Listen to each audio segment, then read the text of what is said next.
Aujourd'hui je suis très heureuse de vous présenter Mathilde Pillon, qui est thérapeute holistique et qui a beaucoup d'outils à nous présenter.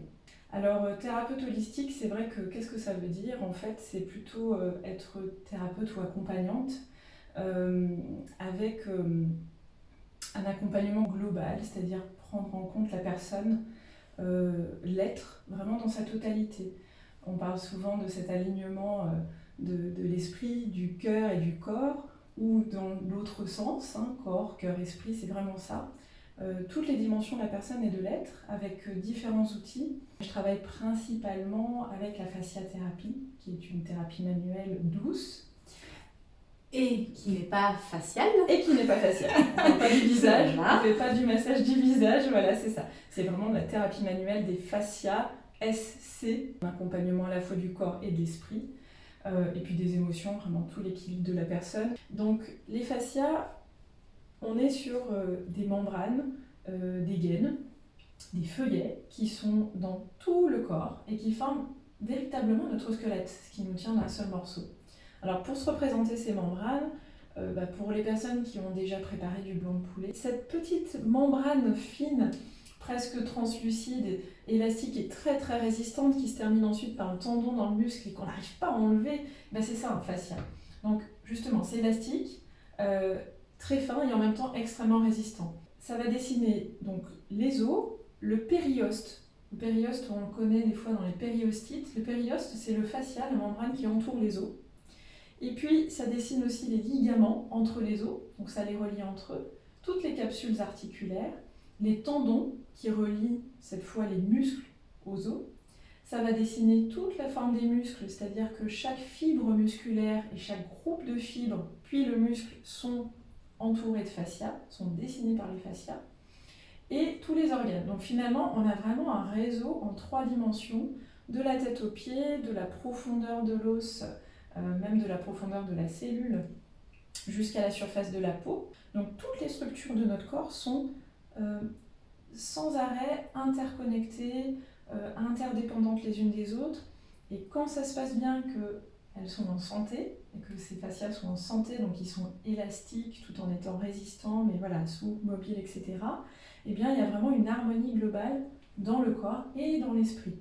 Et quand ces fascias sont stressés, parce qu'ils sont extrêmement sensibles à notre état psychique, donc ils sont sensibles au stress, à l'anxiété, à des émotions fortes, à des chocs psychiques ainsi que physiques, ponctuels ou répétés, et bien quand ces membranes sont stressées de manière globale, elles vont avoir tendance à se crisper, et si le stress est répété ou un peu trop fort, au lieu de se détendre au bout d'un temps, ça va être comme la contraction musculaire, ça va rester crispé. Et là, c'est pas avec notre mental qu'on va le détendre, c'est plutôt justement en mettant une sensation de détente globale qu'on va arriver à faire tout relâcher dans le corps. D'où l'importance de la méditation, d'où l'importance de la thérapie gestuelle, et d'où l'importance de cette thérapie manuelle qui va vraiment, en douceur, aller contacter ces structures faciales, mais toutes les autres structures du corps, donc par un toucher qu'on peut faire à travers les vêtements, les personnes ne sont pas obligées de se déshabiller, et un toucher qui est donc doux, mais profond et perceptif, et qui va aller capter les zones où il y a des crispations, les zones où il y a des immobilités dans le corps, dans la matière, donc des immobilités aussi dans le psychisme, il y a vraiment une corrélation entre les deux. Et le praticien, par des étirements tissulaires très doux, très lents, des points d'appui, donc des temps d'arrêt, va progressivement aider le corps à se remettre en mouvement. Dans la fasciathérapie, on ne va pas impliquer de micro-correction, c'est-à-dire que ce n'est pas le praticien qui va décider qu'est-ce qu'il faut corriger pour remettre le corps ou la personne dans une norme. Au contraire, on va se mettre à l'écoute du corps, à l'écoute de la personne, à l'écoute du mouvement sensoriel de la personne ou des immobilités. Et en se mettant à l'écoute, on va accompagner le corps là où il souhaite aller, là où il n'arrive plus à aller tout seul, là où ce mouvement est bloqué. Donc toute la vitalité qui est retenue, qui va pouvoir rejaillir, toutes les capacités de résilience, les ressources de la personne qui sont là, qui vont pouvoir émerger et dans le corps et dans la tête. On parle dans ces problématiques de la petite douleur qui est là, lancinante, dans le bas du dos, qui dure depuis un moment, mais ça peut être aussi une blessure, on s'est coupé quelque part, ça a du mal à cicatriser, ça peut être aussi un événement de vie compliqué à passer, comme un deuil, comme un changement de métier, voilà, tout un tas de choses. Et puis il y a parfois des personnes, plus rarement, mais heureusement il y en a aussi, qui viennent juste pour découvrir et qui sont dans cette recherche de mieux-être, de cheminer, et puis de, entretenir, on va dire, un état de santé, un état de bien-être, aller plus loin dans la compréhension d'elles-mêmes, dans la compréhension de leur corps. Donc il y a vraiment, déjà à la base, un panel de demandes extrêmement vaste. Parfois, une séance peut suffire à débloquer quelque chose, notamment pour les personnes qui travaillent beaucoup sur elles, qui ont déjà cheminé, j'emploie ce terme-là, pas qu'en développement personnel, mais cheminé dans leur introspection, dans le fait d'aller comprendre leur corps, d'en prendre soin. À ce moment-là, des fois, une séance peut être suffisante pour lever les petits blocages ou les petits désagréments qui étaient en train de se manifester. Et puis parfois, on va voir ensemble que pour un objectif même de douleur corporelle ou de mal-être, il va nous falloir 3-4 séances. Donc, en fait, en fonction de toutes ces informations, de ce qui va être perçu dans le corps, ce que va nommer la personne, moi, pour ma part, des ressources que je vais ressentir dans la personne, du rythme d'évolution, de la matière du corps, etc., on va pouvoir définir qu'est-ce qu'on fait, à quel rythme, à quelle fréquence. L'objectif de fond que j'ai avec les personnes, c'est cette autonomisation. C'est-à-dire pouvoir amener la personne à mieux comprendre en fait ce qui se passe, au-delà d'une douleur, au-delà d'une blessure, au-delà d'un accident ou d'une maladie. Qu'est-ce qui se passe profondément en elle, sur un plan physique, sur un plan physiologique, peut-être énergétique, sur un plan de cheminement aussi personnel, et lui apporter les outils qui vont lui correspondre ou la rediriger vers d'autres praticiens aussi, qui vont pouvoir l'aider. En tout cas, mettre tout en œuvre dans l'accompagnement, dans les conseils, dans les redirections que je peux faire pour que cette personne puisse s'épanouir, et puisse s'autonomiser. Puis après, j'ai d'autres outils que j'utilise plus ponctuellement. Il y a un bain de pied, donc le Pura Detox pour le nommer, parce qu'il y a plein de bains de pied ionisants sur le marché, mais celui-là est vraiment spécifique, qui va travailler sur l'équilibre électromagnétique de notre cellule, de nos cellules. Et le Milta, qui est un petit appareil lumineux, en tout cas sa version portable. Donc c'est de la luminothérapie, mais encore une fois, c'est pas pour avoir bonne mine et bronzer. C'est vraiment en fait un appareil de thérapie de soins qui combine des LED. On va travailler avec les photons donc, et un laser proche infrarouge. Et là, il y a plein d'applications vraiment curatives, très intéressantes, qui vont travailler au niveau cellulaire aussi, mais plus localement. Voilà, donc ça c'est les 3 principaux outils que j'utilise. Et puis j'anime aussi des ateliers de méditation. Donc il arrive parfois qu'en séance individuelle, j'utilise la méditation pour aider les personnes à se recentrer, à se déposer, notamment pendant le bain de pied, ou sur table, pour vraiment lâcher les choses et pouvoir être pleinement dans la séance, pleinement dans leur perception. Mais à côté de ça, j'ai aussi des groupes de méditation. Je fais 2 ateliers mensuels par Zoom, donc par Internet, puisque pour l'instant on ne peut pas forcément tous se regrouper, mais j'espère pouvoir les relancer en présentiel prochainement. Il y a un groupe le mardi soir à 20h, où on est sur donc ce protocole en restant immobile, dans une posture confortable, assis souvent sur un siège, un fauteuil. Voilà, on n'est pas assis par terre en tailleur, parce qu'on va vraiment inclure les jambes dans la méditation. Et donc je vais dérouler tout ce protocole d'ancrage, de détente, et puis après on verra ce qui se présentera en fonction de l'énergie du moment, des personnes présentes, des besoins de chacun et des besoins du groupe. Et puis un deuxième protocole, donc un deuxième atelier que j'anime les samedis matins, donc c'est un samedi matin par mois de 10h15 à 11h45, pardon.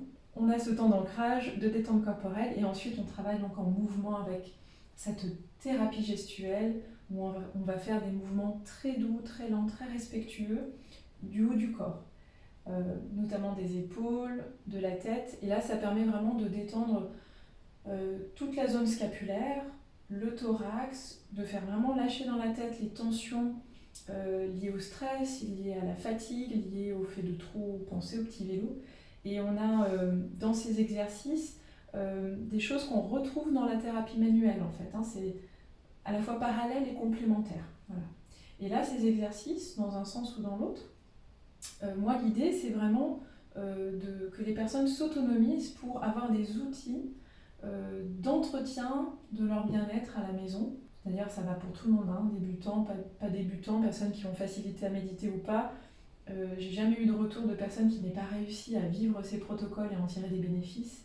Et donc dans les retours que j'ai pu avoir, il y a plusieurs personnes qui m'ont dit vraiment avoir pu se rencontrer elles-mêmes en fait à travers ces moments d'introspection.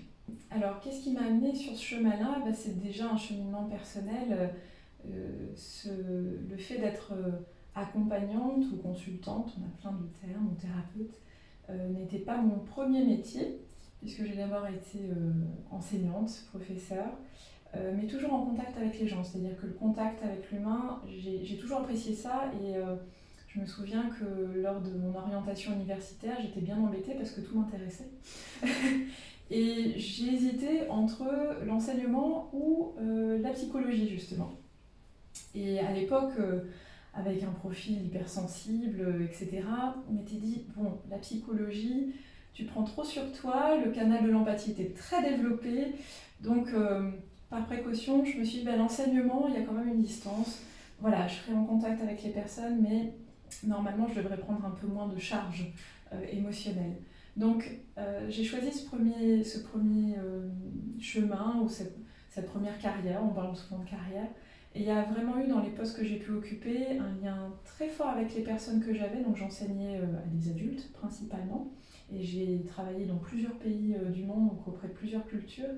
Et de par sûrement ma personnalité, en fait très rapidement, même avec des gradés de l'armée, par exemple je pense en Ukraine, il y a eu un lien de confiance. Il y avait beaucoup de personnes qui venaient vraiment se confier en fait à moi. Et par la suite, quand je suis rentrée en France en 2012, parce que j'ai fait à peu près 12 ans d'enseignement avant de changer de métier, quand je suis rentrée en France en 2012, sur les dernières années où j'ai travaillé comme enseignante, j'étais à mon compte et je faisais beaucoup de formations en entreprise et des formations individuelles. Et alors là, au-delà du cours d'anglais, c'était presque, j'allais dire une séance de psychothérapie finalement. Moi, ça me convenait, c'était ok. Mais je me suis dit, bon, il y a peut-être quelque chose d'autre à faire pour vraiment être utile. L'enseignement était une vocation. Le fait de pouvoir aider à un moment donné davantage, de faire un métier qui avait plus de sens est devenu une seconde vocation, sachant que dans l'accompagnement, on reste dans le lien, on reste dans la communication. Donc c'était vraiment déjà mes moteurs dans l'enseignement, enseigner une langue à des étrangers pour créer du lien, pour créer une meilleure compréhension, communication entre les personnes, entre les peuples, entre les cultures. Et là, c'est une meilleure communication de soi à soi-même ou entre les personnes. Donc on reste vraiment dans ces mêmes objectifs. Et parallèlement donc, à mon parcours professionnel, il y a eu bien sûr mon parcours personnel, où dans mon histoire de vie, il y a eu des événements douloureux, comme beaucoup de personnes. Moi, j'ai perdu ma maman il y a un peu plus de 10 ans maintenant, suite à cancer, traitement médicamenteux assez lourd, il y a eu plein de choses. Et je pense que cet événement de vie et d'autres m'ont vraiment amené à chercher les ressources pour voir comment moi je pouvais le gérer. Parler de ces problèmes-là n'était pas un souci pour moi, mais comment pouvoir digérer les émotions qui allaient avec, comment faire en sorte qu'elles ne restent plus inscrites dans mon corps, que je n'en sois plus malade, parce que je somatisais énormément de choses, même en parlant, même en exprimant. Et j'étais arrivée à un point, juste avant de rencontrer la fasciathérapie et une fasciathérapeute, j'étais arrivée à un point où vraiment il y avait un tel clivage entre mon corps et moi, que mon corps exprimait tout mon mal-être, mais que j'avais fini par en avoir peur. Je ne savais plus quoi faire et comment. Et il y a eu une période où je me retrouvais à l'hôpital de plus en plus fréquemment et que même les médecins me donnaient des diagnostics presque opposés. Et ils sentaient bien qu'il y avait une grande part psycho-émotionnelle, mais ils ne savaient pas quoi faire pour m'aider. Je me suis tournée vers la psychothérapie, vers l'acupuncture, vers la médecine chinoise, vers voilà, des praticiens qui m'ont permis de découvrir d'autres outils, qui m'ont permis petit à petit de faire le chemin vers moi, vers mon corps. Et quelque part, la révélation, parce que c'est comme ça que je l'ai vécu, ça a été avec la fasciathérapie. Et puis a suivi un cheminement avec, je peux la nommer, Christiane Bourget, qui a été la première personne à pouvoir me faire ressentir ça dans le corps. Où je me suis dit, mais c'est bien sûr, c'est ça que je veux faire. Où là, j'ai tellement avancé en peu de séances, physiquement, psychiquement, j'ai découvert la méditation, donc une autre approche de méditation plus accessible, du mouvement, etc., que j'ai voulu partager ça. Et avec Henri Carreld, donc un autre praticien, eh bien, j'ai pu m'ouvrir encore à d'autres aspects. Donc il pratique aussi la fasciathérapie et la SPP, mais voilà, il pratique également des outils plus énergétiques. Il s'est intéressé à la nutrition, à la physique quantique. Et donc c'est notamment ces deux personnes et bien d'autres, mais c'est notamment voilà, ces deux rencontres qui ont fait que j'ai pu vraiment faire ce travail sur moi et que à un moment donné j'avais envie plus que tout de pouvoir le partager parce que ça avait tellement bien fonctionné, je me sentais tellement mieux, je me sentais moi en fait. Avec cette sensation, je n'avais pas été complètement moi pendant toutes ces années, donc pendant une trentaine d'années. Et que voilà, j'ai voulu partager, donc c'est pour ça que je me suis formée à ces différents outils. C'est aussi un travail sur soi constant, de continuer de cheminer pour emmener aussi les gens qu'on accompagne avec nous, et puis pour être bien soi-même, puisque si on n'est pas bien dans notre corps, si on n'est pas bien dans notre tête, moi j'estime qu'on ne peut pas faire un accompagnement de qualité. Et donc dans ce cadre-là, moi je continue de faire des échanges avec d'autres praticiens, avec d'autres thérapeutes. Donc c'est un travail où j'ai même une séance hebdomadaire à peu près, plus les moments où je fais de la méditation individuellement, voilà.